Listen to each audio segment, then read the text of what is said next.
Comme vous le savez, chaque mot a son importance. En tout cas, c'est ce que j'ai retenu, d'ailleurs, de mon dernier cours à l'atelier de Leader Média. Je sais qu'il y en a qui peuvent en témoigner.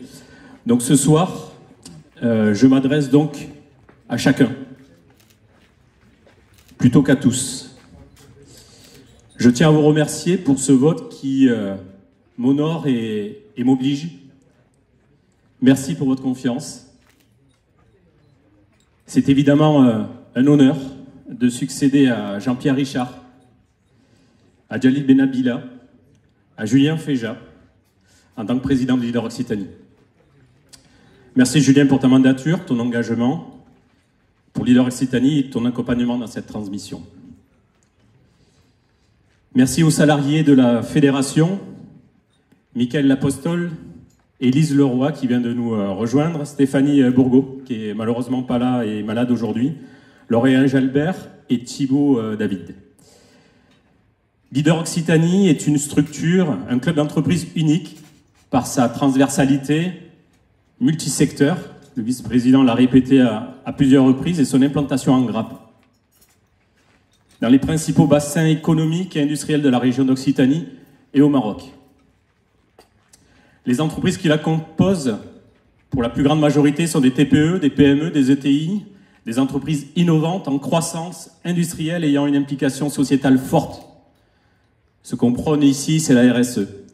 Leader Occitanie est la locomotive et le porte-voix de l'ensemble des leaders territoriaux et de leurs adhérents. Faire fonctionner cette locomotive demande une vision partagée, une cohérence et une unité évidente. Une représentation déléguée territoriale viendra faciliter les canaux de communication au plus près des grappes et des acteurs économiques. Bien aiguisé, vous le savez, Leader Occitanie est un réseau d'influence fort qui est au service des adhérents des grappes. En lien étroit et direct avec la région, on a pu le voir aujourd'hui, Occitanie et ses services, et aussi au réseau de partenaires fidèles et impliqués que je salue et remercie ce soir. Le savoir-faire et le savoir-être des adhérents influent fortement sur l'image de Leader Occitanie et sur l'ensemble des grappes. Et c'est avec beaucoup d'envie, mais aussi beaucoup de vigilance que je serai le garant en tant que président des valeurs de Leader. Bienveillance, intégrité, travail d'équipe, transmission, partage d'expérience, entraide, c'est l'ADN de Leader et ne doit être à jamais travesti. Et on doit être toutes et tous, chacun à notre niveau, les garde-fous. Les enjeux des entreprises en cette période sont considérables. Notre énergie et notre force doivent être concentrées dans la réussite de nos actions en faveur de nos entreprises et de ses compétences. RSE, énergie, décarbonation, emploi, formation, réindustrialisation, internationalisation, ingénierie financière, IA, robotique. Les sujets pour nos prochains travaux sont nombreux. Des choix d'orientation stratégique doivent être faits. Pourquoi pas mutualiser pour répondre aux besoins du plus grand nombre en cohérence avec les schémas régionaux et nationaux et en concordance avec nos moyens financiers et organisationnels. Vous connaissez mon attachement aux grappes territoriales. Les grappes sont les fondations de Leader. Je souhaite qu'elles amplifient le travail de réseau et d'implication dans leur territoire. Les grappes de Leader et leurs élus doivent être représentatifs et reconnus par toutes les instances et sphères économiques de leur bassin. On a pu l'évoquer, que ce soit la préfecture, les DRETS, les banques de France territoriales, les élus locaux, la presse locale, les réseaux économiques sérieux, mais aussi les réseaux d'enseignement et de formation, et bien sûr les structures d'entraide favorisant l'inclusion des individus.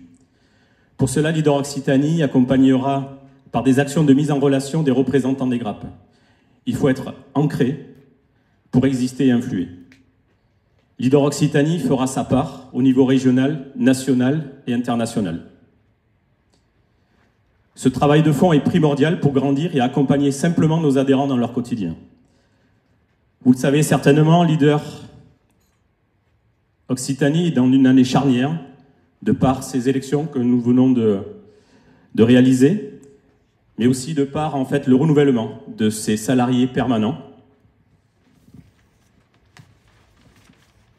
dont je rappelle le nombre, 2 emplois à temps complets et 2 alternants. D'ici septembre, et au fil de l'eau, ça sera aussi le renouvellement de l'ensemble de ces salariés.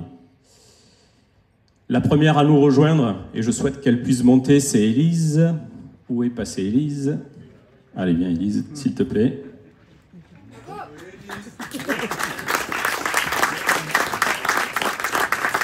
Viens dans la lumière des projecteurs. Voilà, bon, vous avez pu la voir tout à l'heure, et donc qui vient en remplacement de Michael Lapostole, qui nous quittera ces prochains jours, je l'ai dit, le 9 juin. Un travail important va donc être fourni pour être opérationnel rapidement en septembre. Dans un premier temps, c'est au niveau administratif, juridique et financier que nous allons commencer. Nous le devons, on vous le doit, mais aussi nous le devons à nos partenaires financeurs. Le bureau de Leader Occitanie constitué, nous allons d'ici 15 jours convoquer notre premier CA afin d'affiner notre organisation et notre trajectoire. Enfin, il est important pour moi de vous dire que je suis ici pour vous représenter, travailler avec vous, dans un esprit de transparence, de respect et de coopération. Je souhaite que Leader Occitanie soit un lieu où l'innovation, la collaboration et l'excellence se rencontrent. Je suis donc impatient de travailler avec vous pour le réaliser. Je vous remercie encore une fois de votre confiance. Merci beaucoup.